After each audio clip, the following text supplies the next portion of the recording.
मैं हमेशा से एक नास्तिक इंसान रही हूँ, तो वहाँ से यहाँ तक का जो शिफ्ट है वो मेरी मम्मा के द्वारा ही आया, जब उन्होंने मुझे इंस्पायर किया कि एक बार पढ़ के देखो, नहीं अच्छा लगे तो फिर रहने देना। नास्तिक से आस्तिक, देखा। इसके पीछे की क्या कहानी थी, यही मैं जानना चाहता तो यही कहानी है वो कि व्यक्ति को अपने जीवन में कर्म ऐसे करने चाहिए जैसे वो यज्ञ कर रहा हो। तो यज्ञ में कैसे हम आहुति देते हैं, घी की आहुति देते हैं, समिधाएं रखते हैं, तो वहाँ पे पूर्ण रूप से समर्पण दिखाते हैं और ईश्वर की उपासना करते हैं।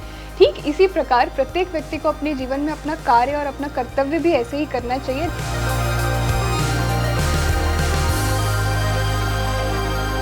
सोशल मीडिया पर यूथ आजकल इन्फ्लुएंसर्स को सबसे ज़्यादा फॉलो करता है, और इन्फ्लुएंसर्स में जैसे कि बहुत लोग होते हैं, कोई गाना गाता है, कोई डांस करता है, पर आज हमारे साथ एक ऐसी इन्फ्लुएंसर हैं जो शास्त्र, संस्कृत और साड़ी के थ्रू यूथ को इंस्पायर कर रही हैं।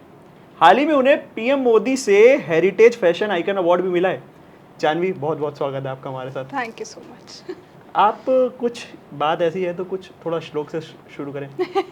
जी, तो यदि अगर मुझे अपना फेवरेट श्लोक बताना हो श्रीमद् भगवद गीता से, तो वो कुछ इस प्रकार है। ये आता है 4थे अध्याय में। तो ईष्टान भोगो निभो देवा द्यासन्ते यज्ञ भावितः, अर्थात कि प्रत्येक व्यक्ति को अपने जीवन में कर्म ऐसे करने चाहिए जैसे वो यज्ञ कर रहा हो। तो यज्ञ में कैसे हम आहुति देते हैं, घी की आहुति देते हैं, समिधाएं रखते हैं, तो वहाँ पे पूर्ण रूप से समर्पण दिखाते हैं और ईश्वर की उपासना करते हैं। ठीक इसी प्रकार प्रत्येक व्यक्ति को अपने जीवन में अपना कार्य और अपना कर्तव्य भी ऐसे ही करना चाहिए, जहाँ उसमें उसका पूरा समर्पण हो, उसका पूरा डेडिकेशन हो। अगर हम आज की सिंपल भाषा में कहने का प्रयास करें तो ये श्लोक मुझे बहुत इंस्पायर करता है। जानवी, आप यूथ हैं, आप रिलीजन की बात करती हैं, पेशे से आप कंटेंट क्रिएटर हैं, तीनों एक साथ कैसे बैठाया समाज में, कैसे, मतलब ऐसा कैसे हुआ? अपने पैशन को प्रोफेशन में कन्वर्ट किया। तो क्योंकि जब जैसे शास्त्रों को पढ़ने में रुचि आती गई और कंटेंट बनाना ऑलरेडी एक पैशन था, तो फिर अध्यात्म और कंटेंट को मिला दिया, तो एक आध्यात्मिक कंटेंट क्रिएटर, तो दोनों एक साथ चल रहा है अभी। कितनी बुक्स पढ़ ली अभी तक आपने अध्यात्म की या वेदास? तो नंबर ऑफ बुक्स तो बताना मुश्किल है, बट मैंने श्रीमद् भगवद गीता पढ़ी, महाभारत पढ़ी, रामायण का स्वाध्याय अभी चल रहा है और उसके साथ में उपनिषदों का स्वाध्याय चल रहा है।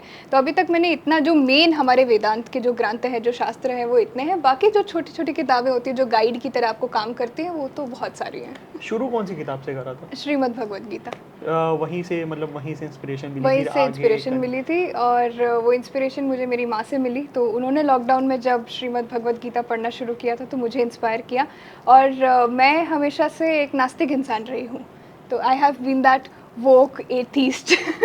तो वहाँ से यहाँ तक का जो शिफ्ट है वो मेरी मम्मा के द्वारा ही आया, जब उन्होंने मुझे इंस्पायर किया कि एक बार पढ़ के देखो, नहीं अच्छा लगे तो फिर रहने देना। ये मैंने आपका एक पोस्ट भी देखा था, नास्तिक से आस्तिक, इसके पीछे की क्या कहानी थी, यही मैं जानना चाहता था। तो यही कहानी है वो कि बचपन से ही, मतलब मैं कोई बहुत स्पिरिचुअल या रिलीजियस बैकग्राउंड से नहीं आती हूँ, टू बी वेरी ऑनेस्ट। और घर में सभी लोग मानते हैं, ठीक है, एक सीमा है उसकी भी कि हाँ इतना मानते हैं, पर मैं अपने परिवार में ऐसे रही हूँ कि मैं नास्तिक रही हूँ हमेशा। तो क्योंकि मैं हमेशा क्वेश्चन किया करती थी, और वो क्वेश्चंस के आंसर्स किसी के पास होते नहीं थी कि ये पूजा कर रहे हैं तो क्यों कर रहे हैं, ये कार्य कर रहे हैं पूजा में, या कोई भी रिचुअल कर रहे हैं, कोई फेस्टिवल मना रहे हैं तो क्यों मना रहे हैं। तो वो जिज्ञासा कहीं ना कहीं रही है हमेशा। और शायद जब मेरी मम्मा ने पढ़ना शुरू किया और उन्होंने मुझसे पूछा कि तुम्हें अपने प्रश्नों के उत्तर यहाँ मिल जाएंगे, तो शायद वो एक पॉइंट था जहाँ मुझे लगा कि ठीक है, अगर यदि मेरे प्रश्नों के उत्तर इसमें मिले तो मैं इसे पढ़ के देखती हूँ। तो वहाँ से ये पढ़ने का जो पूरा जर्नी है शुरू हुआ। और फिर कंटेंट, क्योंकि मैं उस समय बना ही रही थी,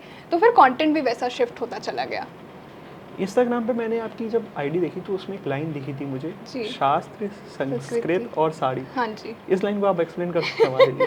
तो ये ना मेरे पूरे कंटेंट को सम अप करता है, इसीलिए मैंने ये लिख रखा है कि ये जो 3 चीज़ें हैं, इस पे ही मेरा कार्य है, या जो पूरा कंटेंट है वो इसी के ऊपर है।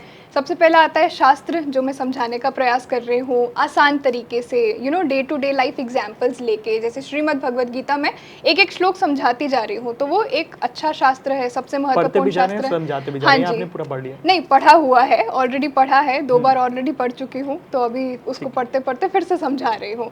और ये तो हो गया शास्त्र की बात, और इसके साथ यूट्यूब पे मैं महाभारत का भी कंटेंट बनाती हूँ, तो जो शास्त्र की जो पूरी समरी है वो मेरे आपको कंटेंट में दिखेगी। फिर आती है संस्कृत या संस्कृति, तो जो भी हमारे फेस्टिवल्स हैं, त्योहार है ना, जो भी रिचुअल्स हम करते हैं, पूजा करते हैं, तो उसके पीछे का साइंस और सिग्निफिकेंस क्या है, तो वहाँ पे संस्कृति भी सम अप हो जाती है। और साड़ी, क्योंकि मुझे बहुत अच्छा लगता है कि हम अपने टेक्सटाइल्स को, अपने प्रिंट्स को जानने का प्रयास करें, तो मैं एक सीरीज़ रन करती हूँ साड़ी का साहित्य, और उसमें मैं भारत के अलग अलग देश की अलग अलग साड़ियाँ, उसके टेक्सटाइल्स, उसके इतिहास को समझाने का प्रयास करती हूँ, क्योंकि मेरा जुड़ाव साड़ियों से बहुत रहा है, मुझे बहुत पसंद है साड़ी पहनना, तो उसी को बताने का प्रयास है, तो इसलिए संस्कृति, शास्त्र और साड़ियाँ। एक मेरा क्वेश्चन था जब आप ये बता रहे थे, जी जानवी अगर कहीं फंसती हैं किसी भी शास्त्र की चीज़ में तो वो जी, किसके पास जाती हैं? अपने आचार्य के पास। और कौन है आपका आचार्य? तो ऐसा है कि पहले के समय में भारत में गुरुकुल हुआ करते थे, हाँ। जो कि आज के समय में नहीं है, अब स्कूल्स है, यूनिवर्सिटीज़ हैं। तो जब मुझे पढ़ना था तो मुझे ये पता था कि मुझे गुरु की आवश्यकता है। जब इंटरेस्ट आने लगा कि हाँ, मुझे यही पढ़ना है और आगे और भी जितने वेदांत दर्शन है वो पढ़ने हैं, तो मुझे 7 महीने लग गए एक आचार्य ढूंढने में जो मुझे पढ़ा सके। तो गुजरात में एक गुरुकुल है, वहाँ से मैंने एक आचार्य जी को कांटेक्ट किया, फिर हरियाणा से एक गुरुकुल है, वहाँ से मैंने एक आचार्य जी को कांटेक्ट किया। तो ऐसे ना कई अलग अलग आचार्य हैं जिनसे मैं अलग अलग विषय पढ़ रही हूँ, किसी से उपनिषद, किसी से महाभारत, किसी से श्रीमद् भगवद गीता, तो पूरा अभी ऐसा ग्रुप हो गया है। ये तो बात हो गई शास्त्र की। जी। साड़ी के लिए कहाँ से इंस्पिरेशन आई कि साड़ी आप तो यूथ है और यूथ तो जी, तो मुझे ऐसा लगता है कि मैं साड़ी में सबसे अच्छी दिखती हूँ, सबसे सुंदर दिखती हूँ, और मुझे लगता है कि क्योंकि ये हमारी धरोहर है, हमारी संस्कृति है, तो मुझे लगा कि इसके बारे में नॉलेज है नहीं, कोई कंटेंट बना भी नहीं रहा है, और मुझे भी इंटरेस्ट आया कि इतने अलग अलग प्रिंट्स की हम साड़ियाँ देखते हैं कि ये बनती कैसे, कितनी मेहनत है, क्योंकि आप देखिए कि कितनी वैल्यूबल है साड़ी। जैसे महाराष्ट्र की जो पैठणी साड़ी है, तो पुराने समय में 14th सेंचुरी में मेरे ख्याल से ब्रिटिशर्स जो हुआ करते थे वो इस साड़ी के बदले में सोना दिया करते थे। तो इतनी वैल्यूबल है हमारी साड़ियाँ, उसकी जो टेक्सटाइल्स, उसकी जो बुनाई है, और भी ऐसे बहुत सारा इतिहास है। तो मुझे लगा कि ये इतिहास मुझे पढ़ने में बहुत इंटरेस्ट आ रहा है, तो इसका एक सीरीज़ भी बन सकता है, मुझे भी कंटेंट मिलेगा, समझ में आएगा, और मेरा ज्ञान भी उससे बढ़ेगा कि कैसे भारत में कितने अलग अलग तरह के टेक्सटाइल्स हैं। तो वहाँ से ये पूरा शुरू हुआ, और उसके लिए ऑब्वियसली जो सोर्स है वो इंटरनेट ही है, पर मैं कोशिश करती हूँ अलग अलग ब्रांड्स से भी बात करूँ, अलग अलग उस पर्टिकुलर रीजन के लोगों से बात करूँ, ताकि और अच्छा वो जो कल्चरल हिस्ट्री है वहाँ का वो मैं निकाल के लेके आऊँ। साड़ी के बारे में अगर आपको नॉलेज चाहिए रहती है तो फिर आप किसको अप्रोच करते हैं कि इस जगह के बारे में जब डिटेल्स? बहुत सारे फॉलोअर्स हैं जो उस पर्टिकुलर रीजन से है ना। अच्छा, तो फॉलोअर्स भी हेल्प करते हैं, हाँ जी, जो भी हेल्प करता है, फिर मैं बाद में उनको एक थैंक यू नोट भी लिखती हूँ कि आपने मुझे हेल्प किया। तो मैं उनको जो भी मेरी रिसर्च पे, मैं अपने लेवल पे जितना रिसर्च कर सकती हूँ वो मैं करती हूँ, और उसके बाद जो कुछ नहीं मिल रहा होता है या कुछ मिसिंग है या कुछ और ऐड ऑन हो सकता है, तो वो जो स्क्रिप्ट होता है मैं पहले उस पर्टिकुलर फॉलोअर बेस को भेज देती हूँ कि ये एक बार चेक कर लो। और ऐसा नहीं किसी एक व्यक्ति से, 10-12 लोगों को मैं स्क्रिप्ट शेयर करती हूँ जो मान लीजिए उड़ीसा से है। हाँ। तो उन्होंने मुझे संबलपुरी साड़ी के बारे में बताया कि अच्छा ये ऐसा है, ऐसा नहीं है, यहाँ पे आप ये ऐड कर सकते हो, तो वो भी बहुत हेल्प करते हैं, और इसी से वो कंटेंट आगे जा रहा है। तो पर्सनल फेवरेट साड़ी अभी तक आपकी कौन सी हुई है? मेरी पर्सनल फेवरेट साड़ी है महाराष्ट्र की पैठणी साड़ी। ये तो काफ़ी मतलब अलग पता चला मुझे भी। बहुत कलरफुल, बहुत वाइब्रेंट होती है और बहुत वैल्यूबल है। मैं भी अपने घर में बिल्कुल सजेस्ट करूंगा ये चीज़। बिल्कुल। एक क्वेश्चन जब मेरे माइंड में आपका कंटेंट मैंने कंज्यूम करा तो आया जी, 20 साल की उम्र में आपने अपनी पढ़ाई, कॉलेज लाइफ और ये कैसे एक साथ पैरेलली रन कराया?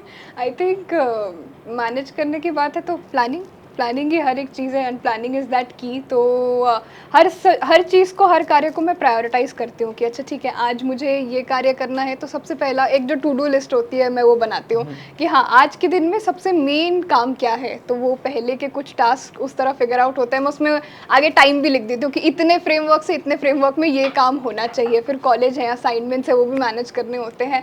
तो I think planning is that की। तो हर चीज़ मैं प्लान करके चलती हूँ। So I am that human planner जो हर चीज़ प्लान करती है और उसके हिसाब से चलती है। साड़ी और शास्त्र, स्पिरिचुअल और फैशन दोनों को आपस में कनेक्ट करने का आइडिया कहाँ से आया? आइडिया नहीं था टू बी वेरी ऑनेस्ट, बहुत एक सीमलेस प्रोसेस था। मैंने ऐसा सोचा नहीं था कि ये दोनों चीज़ें कनेक्ट करनी है। इंटरेस्ट था, कंटेंट बनाया तो वो जुड़ता चला गया। और फिर जब हेरिटेज फैशन आइकॉन का अवार्ड भी मिला तो it was very surprising for me as well कि मैंने कभी इसको एज अ फैशन नहीं देखा, अपनी सांस्कृतिक विरासत और धरोहर के रूप में देखा। And that is also a part of fashion, but मैंने ऐसा कभी कंसिडर किया नहीं। सो फॉर माई सरप्राइज मतलब वो मेरे लिए भी एक बहुत सीमलेस प्रोसेस रहा है।